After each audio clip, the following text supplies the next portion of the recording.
what I call with my students the hip hop move, because it's a universal step that you'll see in many dance styles, especially hip hop and shuffling. And it basically goes like this. And from the side. And there are variations of it. People put their own twist and their own flavor. You could go fast, slow, whatever. But basically what it is, you're going front and back. And front and back. So first you need to have this down. Front, back. Front, back.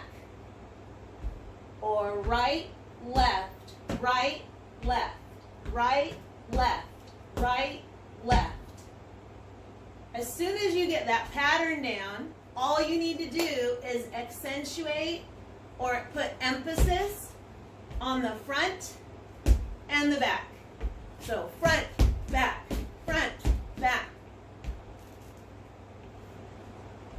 Front, back, front, back. And as you're doing that, you put a little twist on it. So front and back, and front and back.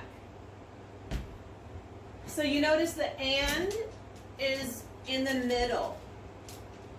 So front, middle, back, and front, middle, back.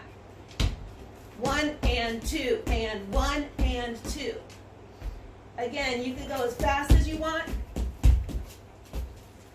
You could go forward. People go forward and back, forward and back.